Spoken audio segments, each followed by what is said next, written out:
Hey everyone, and welcome back to On a Water Break, the podcast where we talk everything you and your friends are talking about at rehearsal on a water break.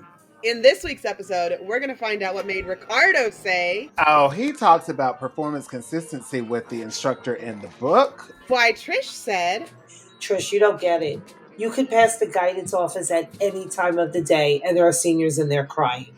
All this and more on this week's episode of On a Water Break. 8 off the mat and go.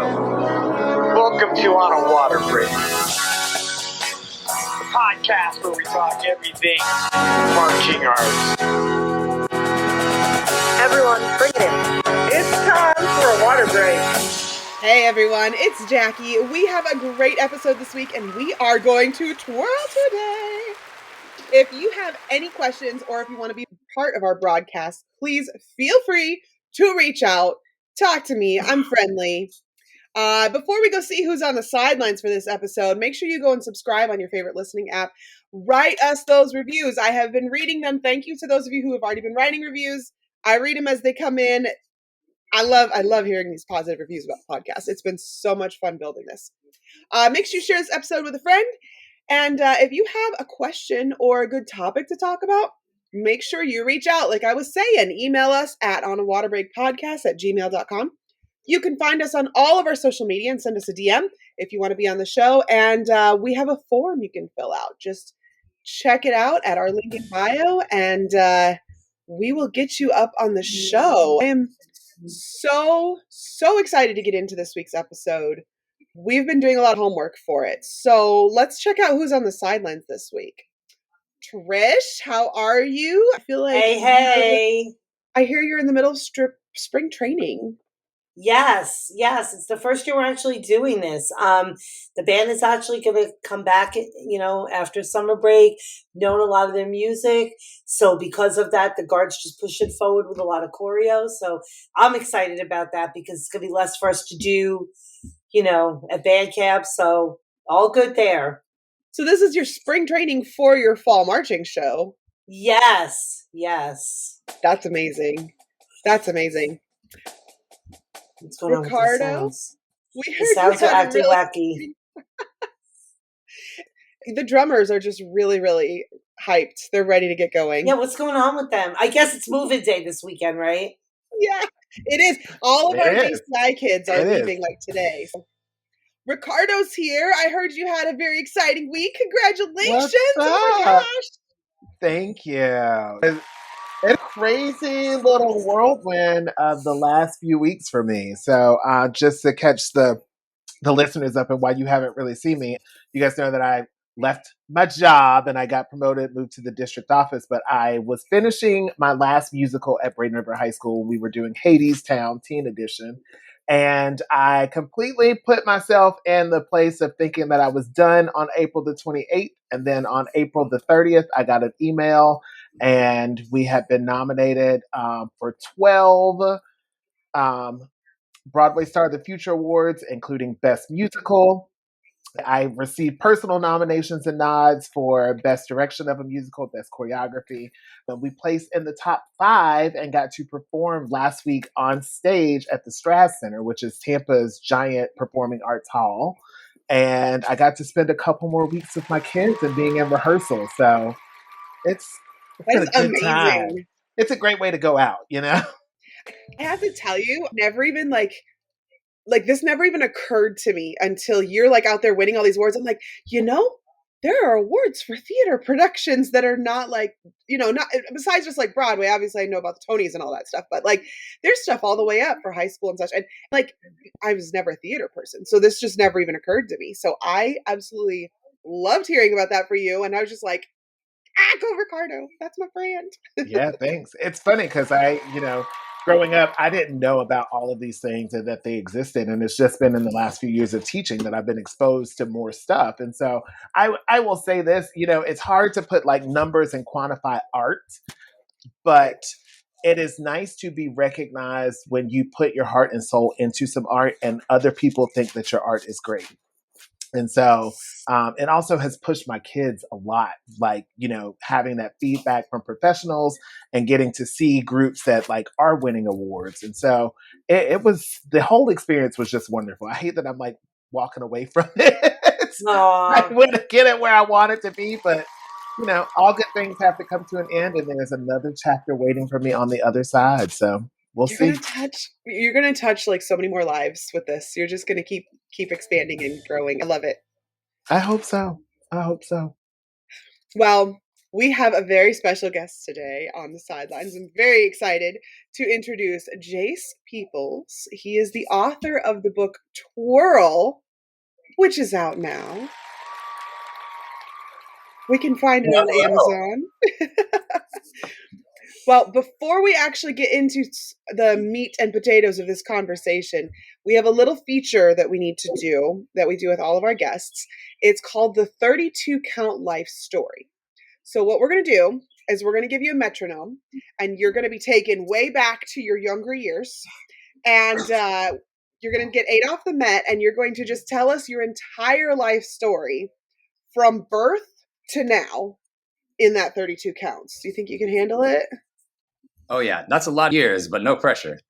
No pressure whatsoever. All right, let's do it. Let's do it. All right.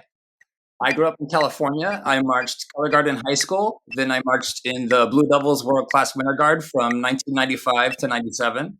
I taught mini guards for several years after that. I graduated college with a degree in creative writing. I became a journalist, starting in entertainment journalism. I now work in health journalism.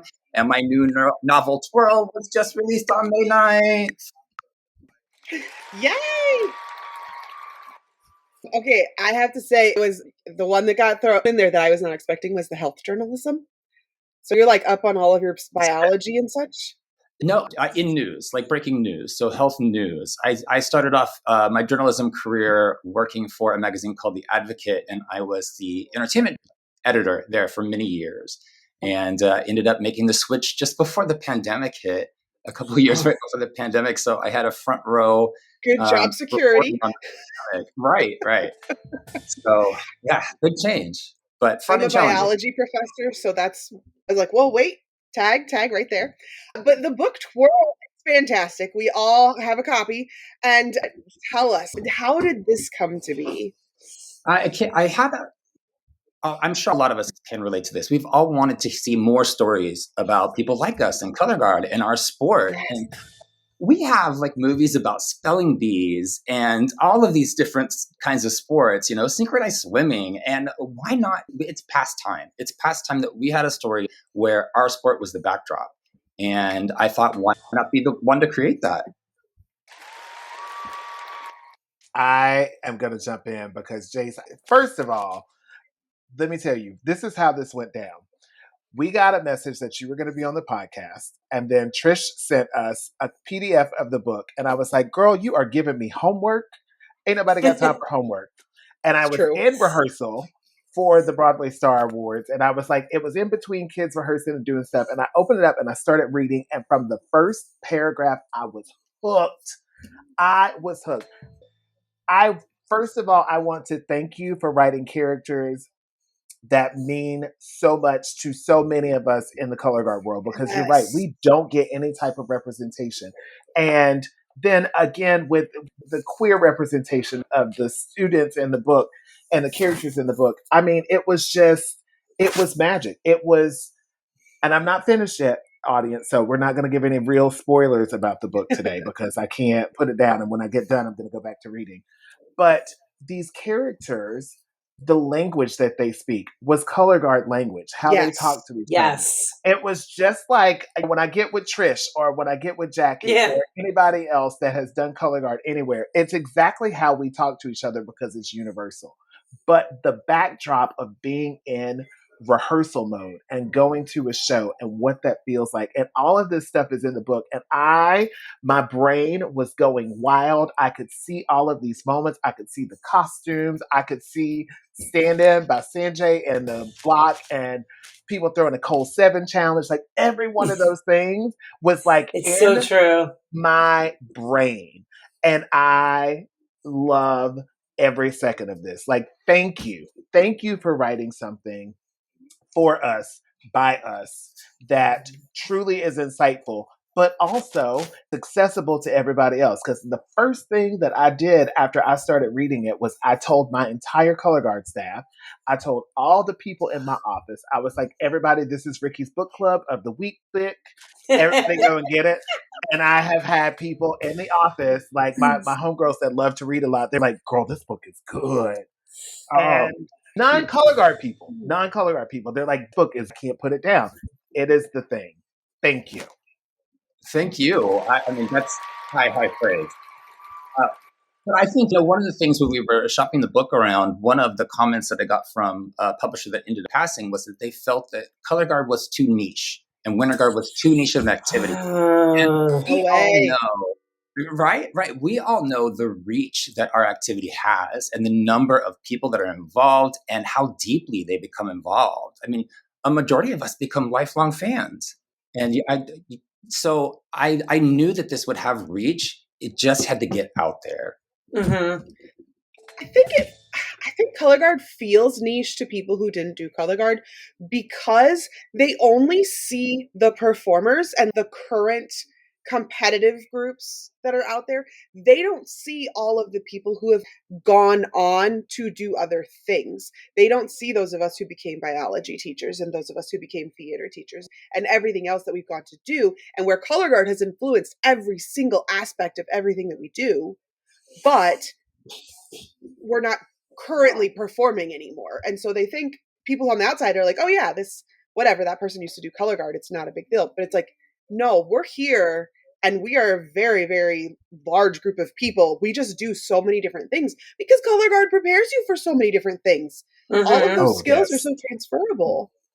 It's funny you said that. There is a line, and no spoilers in the book, but there is a line where one of the parents, who also used to be a Color Guard performer, is talking to her son, and he's upset that things aren't going his way. And she says, if you're upset because things aren't going according to a plan, then I think you might be missing the most important lesson that we can learn from Color Guard. And that is that life is all about the recoveries that anybody can take. Oh, wow. But anybody can do anything when it all goes your way or it goes according to plan. But it's what you do in those unexpected moments and how you carry on. That's where magic can happen. And sometimes in the Color Guard world, those are some of the best parts of some of the performances that we've seen at WGI. Well, that's where you learn, and I teach this way with my kids because in a world of perfection being presented to students constantly, like when they look at social media, they see perfect bodies and they see all of this stuff. And then even more trickling into the Color Guard world, they see edited videos of people doing these tricks that they spent a million times rehearsing and dropping and doing wrong. But all they see is this one time where they do it perfect, and then that's out there for the world to see forever. I tell them, you have to learn from your mistakes. If you do everything perfect all of the time, then you're not learning anything, and then that's boring. You have to challenge yourself, and it is about that recovery. What do you do when something goes wrong? How are you going to fix from it? And that's what Color Guard teaches us. One of the many things that Color Guard teaches us, but one of the most important things for sure. I mean, discipline, camaraderie, teamwork, the list goes on and on and on. Communication. Yes. I love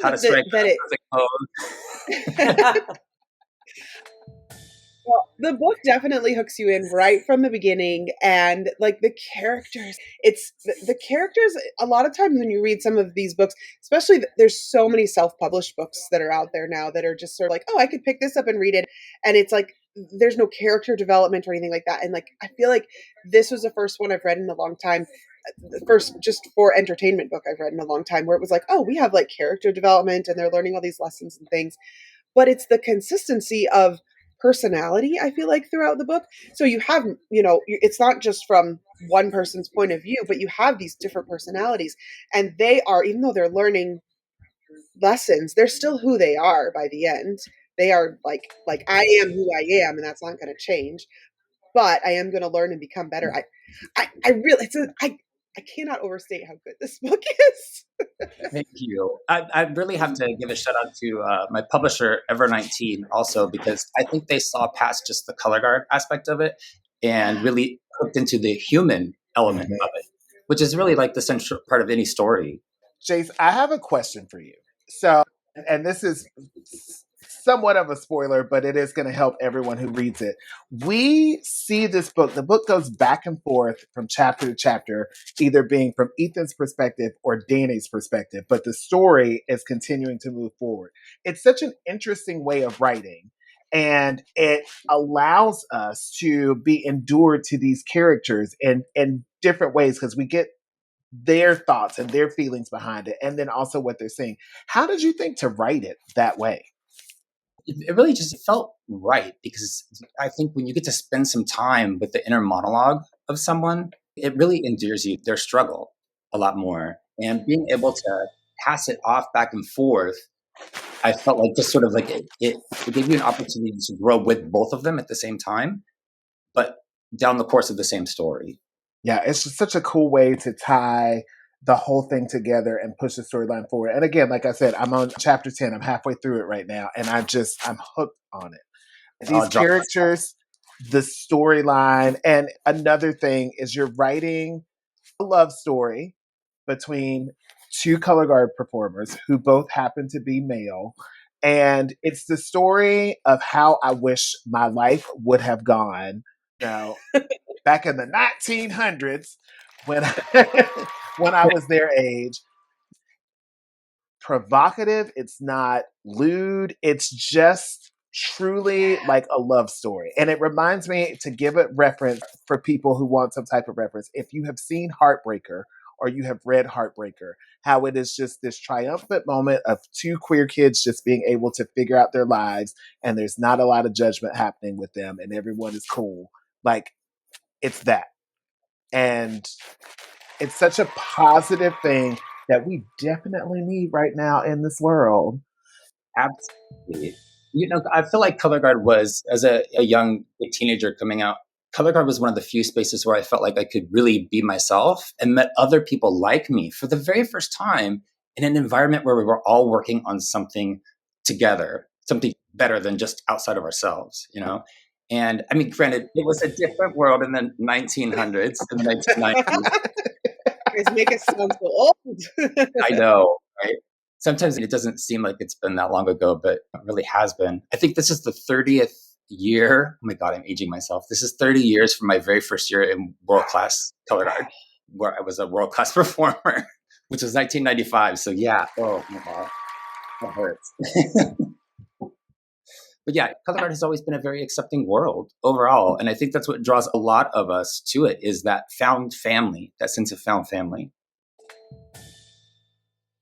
That it's so true. That I refer all the time to the people I marched with as my family, as my found family. And I know so many people who do in this activity. So where can people pick up a copy of this? Our listeners are chomping now, they're ready. Yeah, you can pick up you can pick up a copy on Amazon. Ebook and paperback are available. Also on barnesandnoble.com. Both versions are available there. Ebook is available on Apple and pretty much anywhere you can get ebooks. Well, I'm gonna do like Ricardo and order myself a physical copy too, because this needs to be on my shelf. I'm just saying. Can I just say it feels to hold it in my hands and know that now we have a story about Winter Guard out there. It's like. It's just an amazing feat, and I'm so thankful that you were able to do this and put pen to paper and create something that shows our world and allows other people to be in our world and doing it in such a positive way. I am your biggest fan. I am the Jase Peeples, president of the Jase Peeples fan club. Guys, you can send me all emails. I will sort through the fan mail. This is great. Thank you. And we're overdue. I feel like we are overdue for more stories about our activity and our experiences. And I hope that maybe this will help inspire somebody else who feels the same to write one from their point of view and their experience and share more.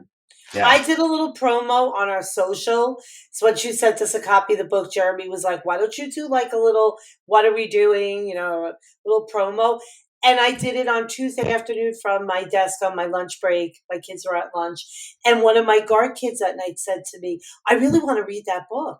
I did was say, what are we doing? I'm reading this book and we're going to have Jase Peeples on this week. And one of my guard kids walked up to me that night at spring training that we were just talking about. Hey, Trish, I saw that. I think I really want to read it. I said, you should check it out. Definitely. I mean, it's perfect. So YA book is perfect for high schoolers and anyone who just loves a good love story.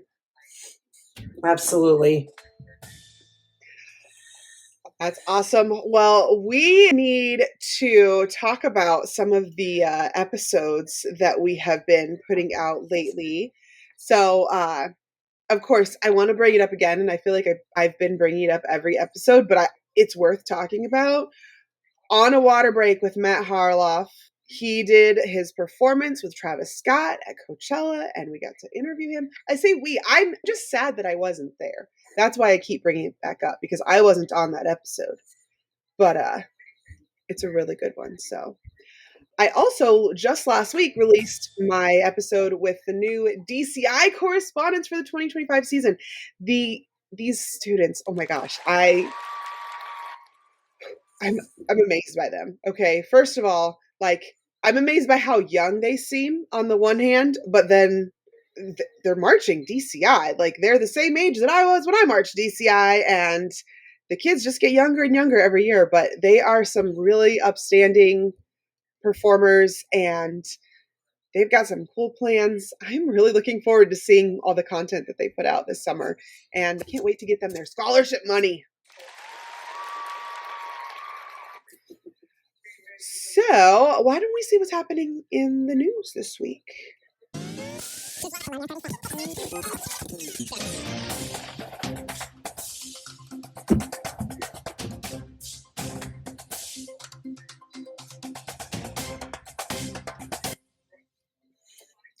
All right, we're going to start off with Ricardo.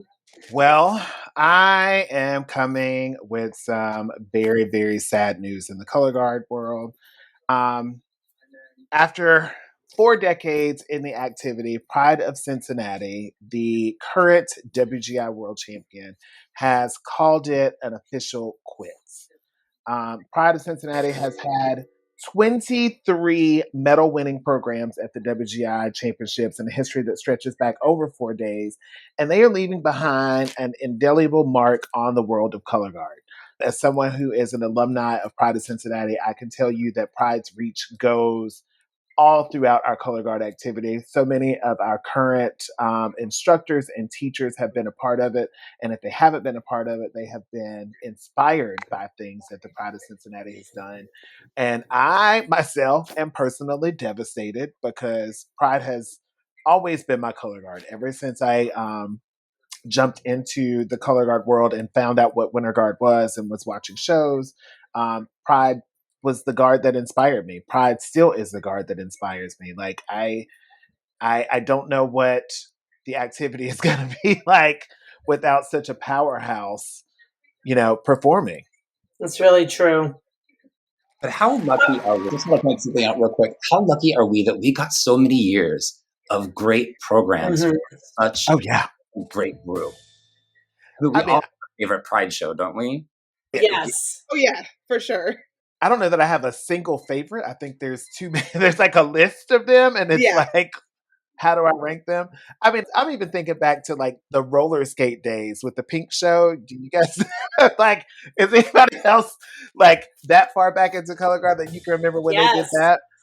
And Ricardo, I know you. How did I not know you marched there? Yeah. What year? 2008, Bridge Over Troubled Water. Oh wow! Oh my God! Wow. Yeah. That's a top one. I have to say. I think back learning that show and like how it changed me as a teacher, like being in the room with Rosie and Andy Toth and Mike Gaines and Bart and Charlie and everybody else that came in that was and Jim Moore and everybody that freaking Johnny, like how they taught and the way that they taught us, it was just like you got to bring yourself to it. And that's why those shows are so great and everybody loves them, because it's like these great people are pouring their hearts into you, but they're also pulling you out of it as well. Yes. Oh my God. It's just, I'm going to miss that element of color guard so much. They're all legends, like the Simone Absolutely. Biles, like getting taught by the Simone Biles of Color Guard. Every one of them. Yeah, for sure. So after reading their announcement, I was sad at first, but then I actually started to think about what they said, and I was like, it piques my curiosity for what's next for their organization, because their organization isn't going anywhere. They talked about it, and I'm interested to see what they do with it. They said they're still going to serve education, they're still going to continue to serve students, and I I think there's a lot of creative ways. I just know, as someone who's run a non-for-profit for a long time, I know there's a lot of things you could do with it, and according to what they said in their announcement, there's stuff in the pipeline already getting ready to come. So I'm very interested to see where they're going to go with that.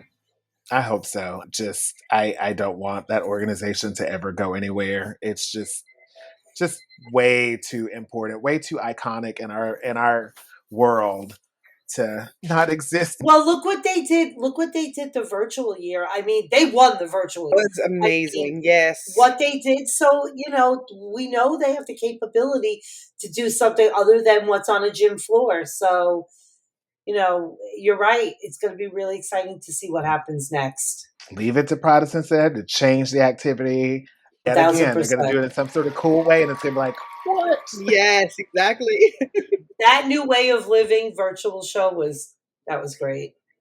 And they've taken a break before. When they've come back bigger and better than ever. So this, let's see what happens in the future.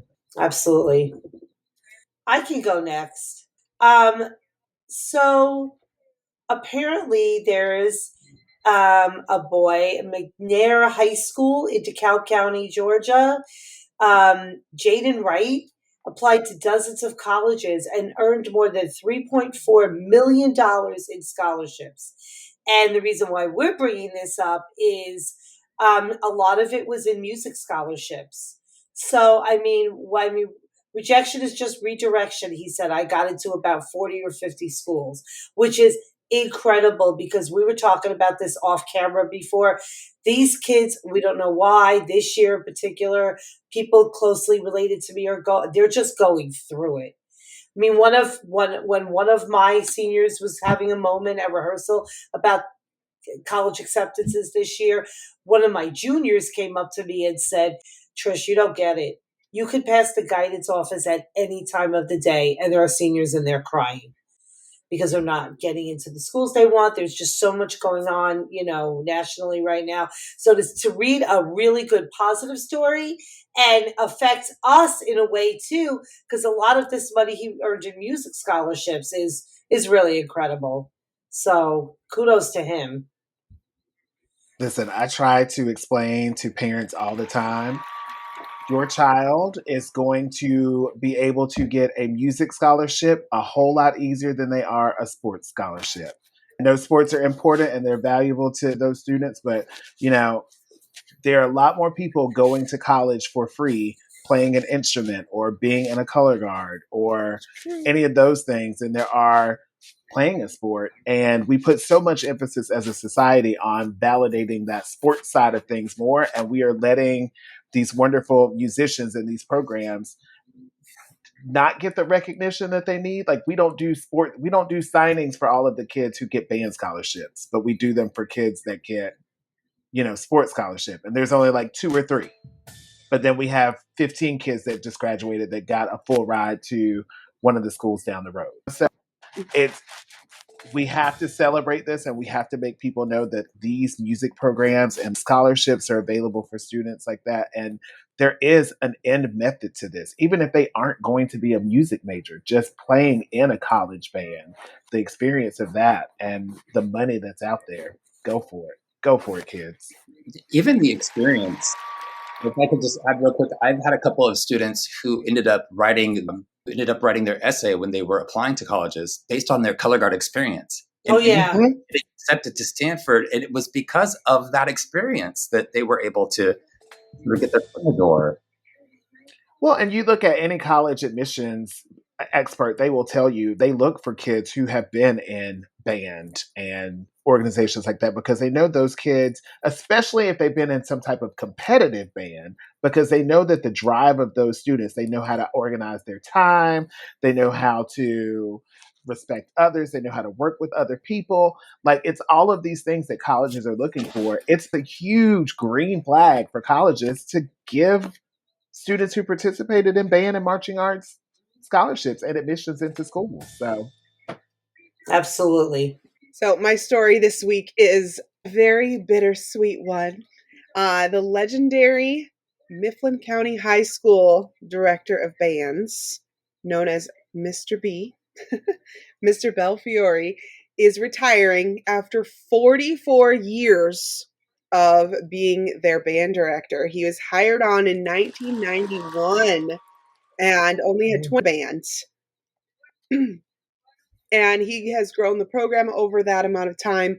The school just got a new stadium, and he was hoping to be able to march the first show in that stadium, but unfortunately he is retiring before they start using it next fall. So he says he's going to be there. He's going to cheer the band on as soon as they're there playing, but he is very much looking forward to his retirement. He says his hips and his knees are looking forward to retirement the most. My hips and my knees are looking forward to retirement too. When do I get to do that? same, Mr. B, same. My hips and knees are tired, child. And Trish, I think you have the last one. I can certainly jump in there. Cooper High School band director Marcus Hahn followed his parents' footsteps into music. One of my early memories of my father is being on his shoulders as he walked through the marching band, Marcus Hahn said. In October, his parents, Richard and Jeanette Hahn, were driving to a funeral where they died in a collision with a dump truck. And, it's such a tragic story. My dad never missed a concert, Marcus says. And it's really sad.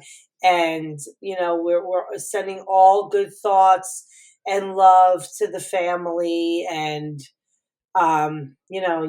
it's just, when things like this happen, it's just really, really sad. I think this is where the found family of our activity is really comforting. Yeah, it's really true. I think just being able to come together and take care of each other in these sort of moments is so important. It really is. And having empathy for one another, which, I feel like we need more of that these days. Oh, for sure. Absolutely. All right, well, we need to have a word with our sponsor real quick. So if you are going to be getting your signed copies, the table is over. Just pick one up, and Jace is going to be here. I'll go get him a marker real quick. Thank you.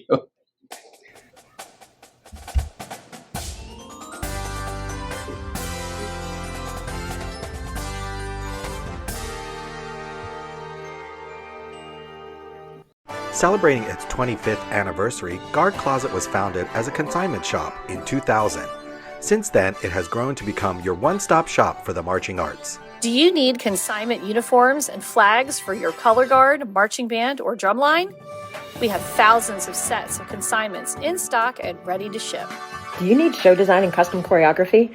Our designers have years of experience in the marching arts.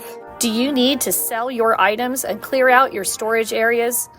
We take in more than 600 sets of consignments each year and return hundreds of thousands of dollars to our consigners for their sales. Do you need to have your students order shoes, gloves, and other equipment? We can set up a microsite for easy student ordering of a wide variety of items. Do you need custom costumes or flags? We can help get you great designs from our team through top vendors like Show Day Designs. Have you listened to our podcast On a Water Break? Weekly episodes and bonus content keep you entertained and informed with what's going on in the marching arts. For over 25 years, Guard Closet has been here to help. Check us out at guardcloset.com or follow us on social media.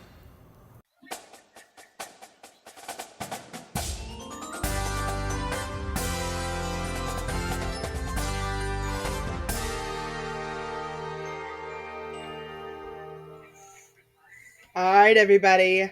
Come on back over here. Put your books down. You can't read them right now. Save those for after practice. We got to do 60-second tech block. 60-second tech block. 60-second tech block! All right, we're going to do our 60-second tech block. This is the segment where one of our hosts or guest clinicians is put on the spot to deliver a nonstop 60-second tech session on a topic that needs some serious attention after the last run. Our special tech this week has come prepared with 3 topics to talk about for a full 60 seconds straight. Now, no hesitation, no pauses, just pure technical gold. You can't stumble or anything.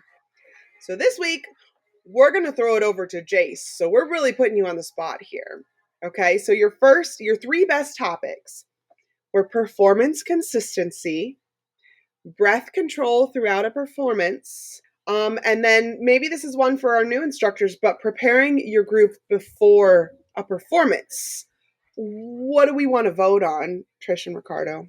Oh, performance consistency. Oh, he talks about performance consistency with the instructor in the book. So I feel like that's going to be the topic that we need to go through today. I'm game. Let's go for some performance consistency. That was the thing that we got yelled at for most when I was in DCI. I'm just saying, Of not course. just me, the whole team, but Definitely, let's do it. All right. I'm putting All right, 60 Ricardo. seconds on the clock. I got you. all right, right. let's do it. All right. So performance consistency. And I want to start off by saying there is a saying that says practice makes perfect, but I think that perfect practice makes perfect. Now, what does that mean? That means that in practice, you need to do everything that you do in a live performance in your run-throughs. And that doesn't just mean the way you spin, the way you dance. That means the way you emote, the way you perform. So if you are, and we've probably all seen this, where somebody makes a 30 sound seconds. or maybe a little expression and equipment goes flying. And it's because they introduced something new into their live performance that they hadn't done in rehearsal. So if you are making eye contact and winking at one of your fellow performers, or 15 you want to seconds. make a little head cock on a catch, you have to do that every single run through. And I would say for instructors to encourage your performers to do that. 4, 3, 2, and 1. I did a little earlier. Okay. With time to spare. Yes. So, Jace, was that Andrew giving us that lecture? You know, I have to actually say that actually was inspired by my instructor, Scott Chandler from Blue Devils. And in 1996, we would often do little things in the performance. And sometimes it would really throw people off. And he sat us down and he said, if you're going to scream, a big like, woohoo, on this catch, you have to do that every single run through. And, he was right. And that's something I've tried to pass on to everybody I have taught, because the more comfortable you can make your performers, the more comfortable they are, the better their performance is likely going to be. Amen. That's why he is the man, the myth, the legend. Not the myth. He is an actual living, breathing person that is just About him out there somewhere too, though. He is mentioned in the book. Actually, 2 of the parents, they're fictional characters, but they were actually Blue Devils in my years. So I thought that would just be a nice little tip of the hat to add. Yeah, when that comes Love up in that. the book, I said, oh my God, he actually mentioned Scott's name. Oh. All good, all good. Well, that was a solid 60-second tech block. Hopefully someone out there just got the tech advice that they didn't know they needed. But now it's time to switch things up, because it's time for everyone's favorite. What are we doing? What are we doing?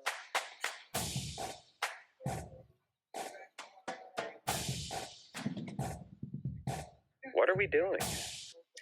All right, this is the part of the show where we get to let loose a little bit, or maybe a lot. This is your chance to rant about something in the marching arts that just doesn't make sense. So maybe it's a tradition that needs to go. Maybe it's a habit that performers can't seem to break. Maybe it's something that makes you think, why are we even doing this? Or why haven't we started doing this yet? Whatever, this is your moment to call it out. So, who's got something they need to get off their chest? Ricardo, you're making the face. Child, starting this conversation today made me think back to like what I call the glory days of Color Guard, which Color Guard is constantly evolving. But what are we doing not learning the history and watching older groups performances? Like, why are we not going back and looking at like what was going on in the 90s with the Blue Devils and James Logan and all those places, and like looking at drum corps from back in the day with like Star of Indiana, how these groups change the activity. Like, we think that just like all of this stuff is just happening now.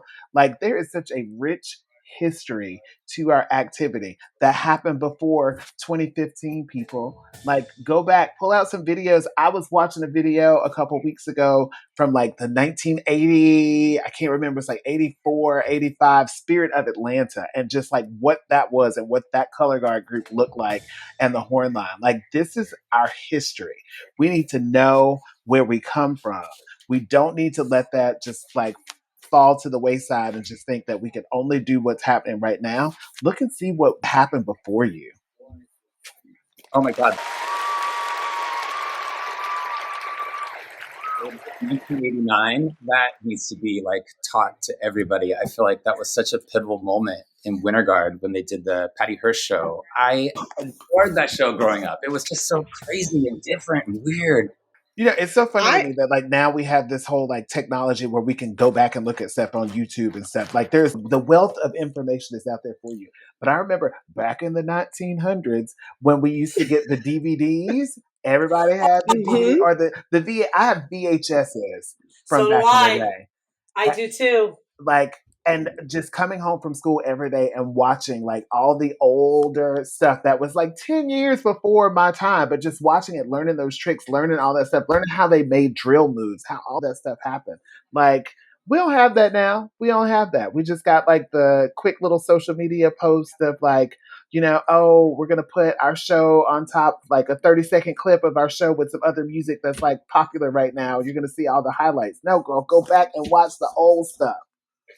1,000%. I keep telling my boyfriend, when I'm gone, sell it. Sell my collection. You're going to make so much money. Just sell it. And then he tells me he's going before me, but we're not, you know, it's not a race. It's definitely not a race. Okay, well, Trish, I hope we live for a long time, both of us. But will you put it in your will to give me that collection if you go before me? All right. I'll let him know. So I need to do a shameless plug, because now people are going to ask about it, because they always ask about it every year, the Spintronics Color Guard camp that I did for like 15 years. We're not currently doing it because I have small babies at home, and that's basically all I have time for is that and this. But that was actually one of the biggest features of our Color Guard camp, was that we took an entire evening. Oh, Everybody wow. got like snacks and popcorn and stuff. All of the instructors. Now, when we first started, all the instructors brought their DVDs. And as time went on, we were able to use YouTube and stuff too. And we would show all of the old Color Guard stuff. We threw it back as far as we could, back to the 1970s. We had some DCI from the 70s, and we pulled some of that. And we did little clips of this and that. Sometimes we would show whole shows. Everyone loves to watch me when I was like in Memphis Sound, because I was like the camp director, and they'd be like, look, there she is. She dropped her triple at World Championships when she marched open class. And so it was like, it was this great way of connecting though too, because all the kids got to connect and see their instructors as younger performers too. I was so proud of that. Justin Surface, who has been on the podcast before too, he was kind of the one who took charge of that and really made it into an amazing class. We have a playlist on YouTube still too. So if anyone's like, what older videos should we watch? Go to Spintronics YouTube channel. Like I said, shameless plug. Pull up our playlist. I think it's called Color Guard History Night. And if you guys see it and you're like, oh, you need to add this video, I will add whatever videos. I will make that playlist fleshed out. Done and done. Trish, that was the longest what are we doing in history, by the way. Trish, what are we doing? It was pretty long, but it was a good one. I enjoyed that. Worth it. Maybe you guys can help me. Like, what am I doing? So I've been talking on this episode about, my spring trainings at my high school team. And, for those of you who've been following along through my journey through this winter, my kids went to Dayton for the first time, and, they made the top essay class in our local circuit, and they had a really successful year. But now we have those newbies coming in. And, we don't have like a JV program. We used to have a little club guard, which I'm going to try to bring back. But with the club guard this year, we try to get the middle schoolers in. And it's also a good place for the kids in the flag line and the winter guard who want to learn weapon. They come an hour early and we put together a little club guard show, whatever. It just didn't take off this year. That's another reason why we're in this position. But maybe you guys can help me. Audience, people on the podcast, whatever. What are we like? What am I doing? What am I going to do with these kids who, my returning members who are on this, higher level now, and these newbies coming in, we're just teaching them the basics, and, in such a short period of time. How are we going to mend that together? What am I doing? You know what I used to do, Trish, back when I was still a high school instructor last year?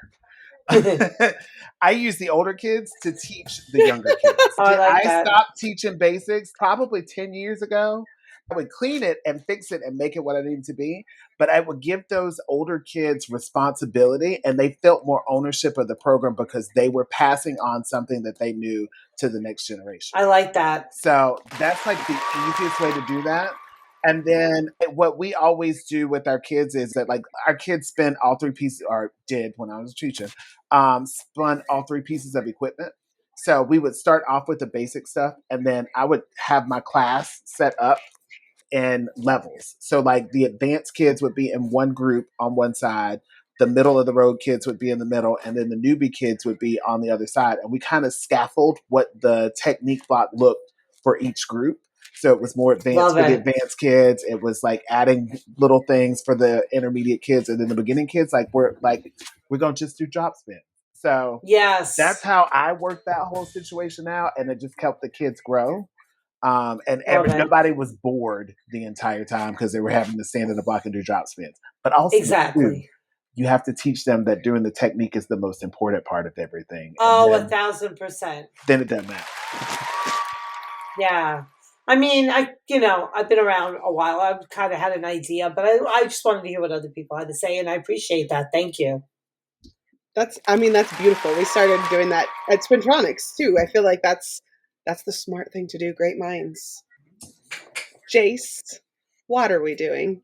What are we doing? Okay, this may be a hot take, but maybe just for 1 year, could we just ban all ballads for A class? Great! What people can come up with that's different, that's not more of like regurgitating the same. We could go back to that, to ballads, but just 1 year, no ballads. I almost feel as if sometimes when you branch out, because I'm known for like the sassy, like I pull off sassy and do sassy really well because, it might sort of be my personality.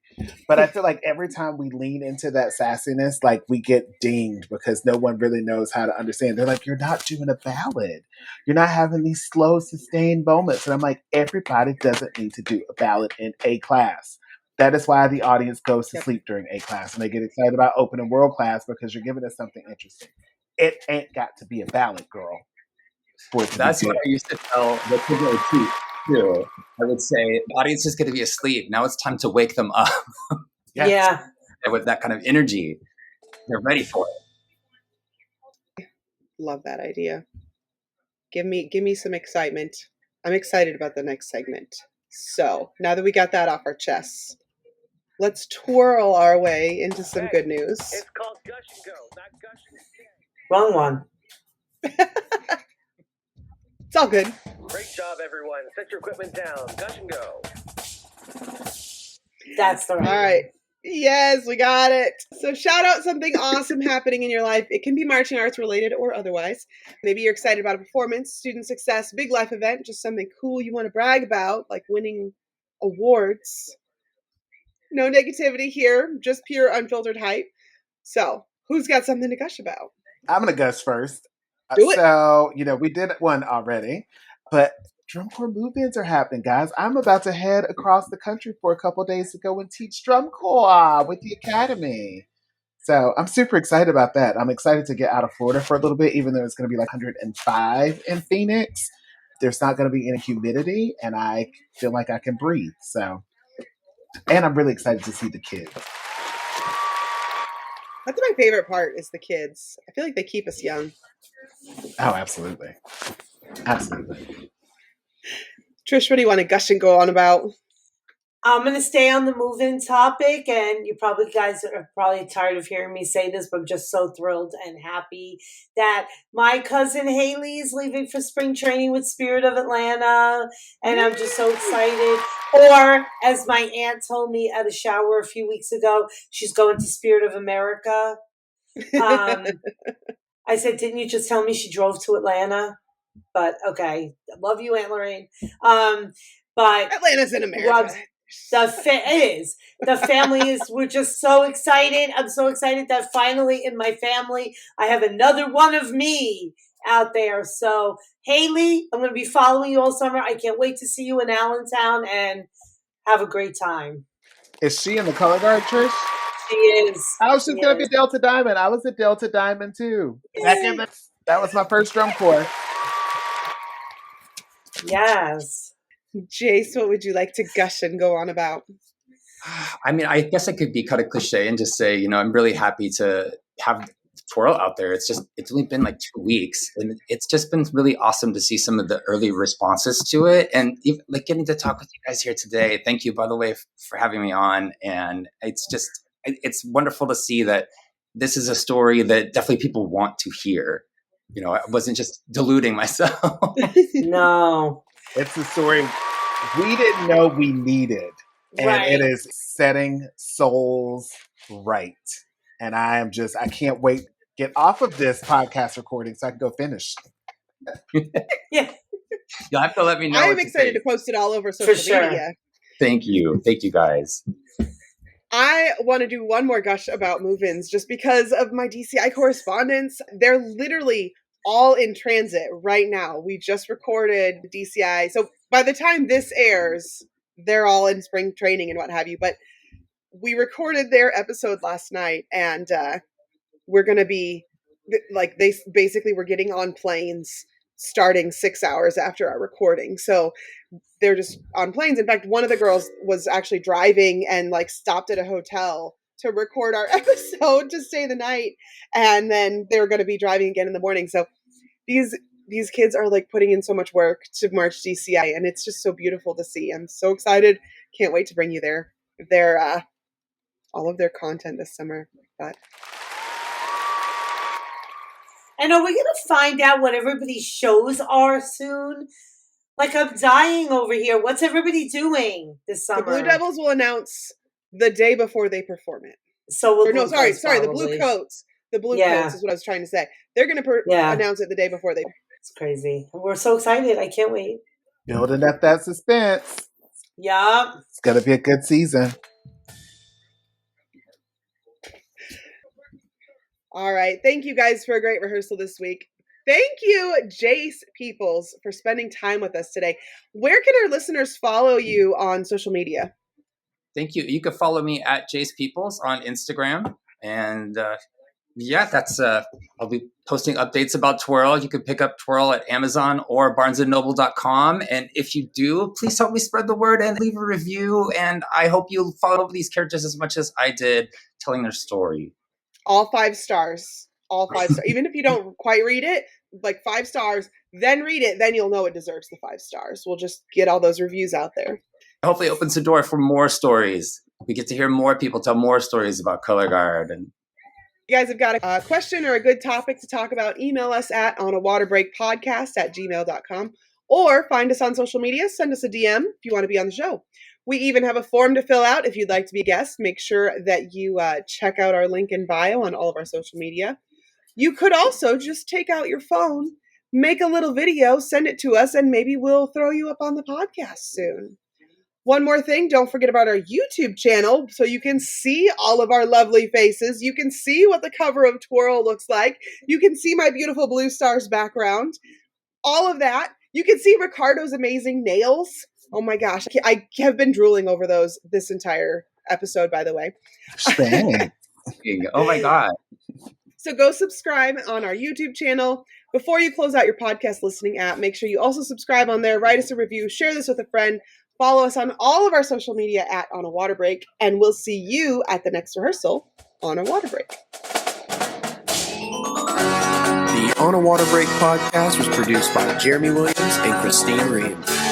The intro and outro music was produced by Josh Lyda. To learn more, visit lydamusic.com. And until next time, thanks for tuning in.